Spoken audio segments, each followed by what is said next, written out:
I'm a Wyoming native. I have never been in a community that has the close-knit, I would call it brotherly love for one another, that this little community has.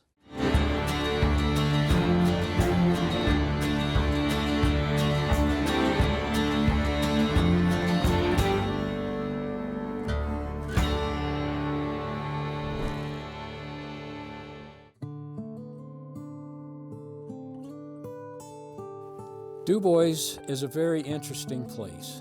This was the heart of the Rocky Mountain fur trade because of the crossroads here. You have a major trail going from the forks at Riverton of the Papaja and the Wind River over Togety Pass to the upper part of Jackson Hole, and the north-south is from Upper Green River down in the Pinedale area, across Union Pass and across Shoshone Pass up here on the Absarokas.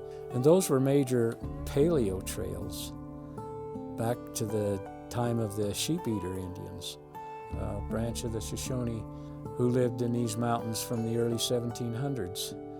The Shoshone were here quite a bit before that, so were the Crow.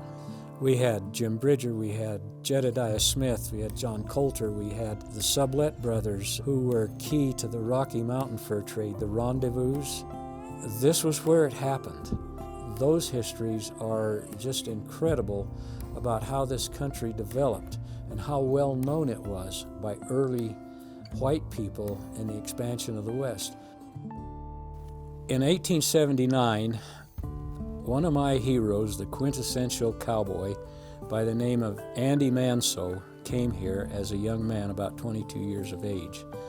And he settled on what we now know as East Fork, tributary to the Wind River, and he built the first Circle Ranch. But Andy Manso was the man who pretty much started what went on here. He wanted to be a cowboy. He was a son of an old French-Canadian fur trapper out of Quebec. He started raising horses for the carriage trade in the East. So he started using this country. It was open range, free range they called it, and he started raising horses up here. And a lot of folks from the Fort Washakie area took up cattle ranching and used this area as a summer grazing area, and things just started growing from there.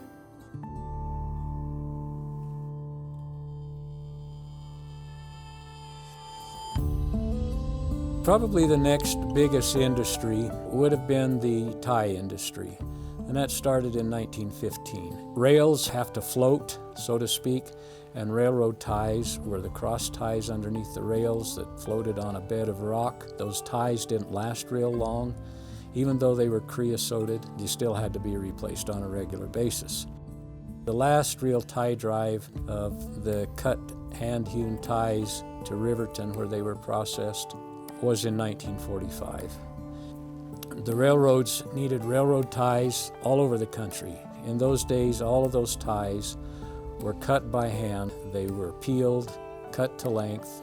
The ties were collected during the winter and spring and summer and decked. That means they were stacked along the banks of the Wind River so that in the spring of the year after the river crested, the ties were all kicked into the river and floated to Riverton, approximately 100 miles. And that took some doing.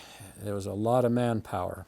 One of the things that really supported in the later years of the tie drive during World War II, there was an established prisoner of war camp built there. These were German prisoners who had been captured and brought to the United States and were sent out here to work the tie industry from 1944 to about 1946.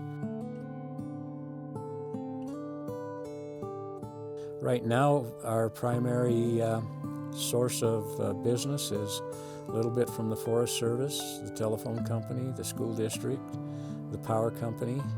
There's still a fair amount of cattle ranching, dude ranching. Out of the dude ranches, of course, there was also the guided hunting trips and recreation trips. And there's a lot of different kinds of legends about how the name Dubois came about. 1899, I believe it was, folks that lived here wanted a post office. So they applied to the federal government to get a post office. government sent out a man, senator, whose name was Dubois. That was how you pronounced the last name, D-U-B-O-I-S. And when he came here to do the work of setting up the post office, he asked what the people wanted the name of the town to be, and they said Dubois. And Dubois is a Shoshone word, and so the people here thought that would be an adequate name. I don't know if he had a prejudice against Native Americans or what it was, but he says you can't have a name like that for this town. So in his infinite wisdom, he decided the name should be his name, Dubois. Well, that really agitated the people here, and from the time he left, the name became Dubois. And if you look at the stickers that we have and the window stickers, it has the DB written on it. Underneath that DB, you'll see the little printed section spelled out DU-BOYZ.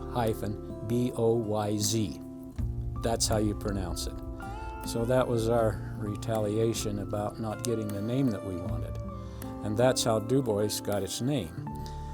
The irony to the whole thing is just 200 miles straight west of us in Idaho is another town called Dubois, and it has a great big billboard with a picture of the senator and all of that sort of thing, glorifying him because he was an Idaho representative to Congress, and they pronounce it Dubois. So that's the history of how our town became known as Dubois. There actually was a little place, a little gathering of the Tyhacks, and they called it Never Sweat. It was up towards Togety Pass. Nobody had any problem with calling it Never Sweat, and there was a post office there for on and off for about 3 years. So there were two distinctive post offices. I'm a Wyoming native. I was born and raised in Rawlins, and I lived in Laramie for a long time. But I have never been in a community that has the close-knit, I would call it brotherly love for one another, that this little community has. So we're struggling in some ways, but in other ways we're blossoming, and I think we will continue to do so. And our history is really, the history and the camaraderie in this community is what attracts people. I've yet to run into anybody who visits this community that doesn't go away with a feeling of, boy, I felt comfortable here. This was really a neat place to come. And we'd like to keep that.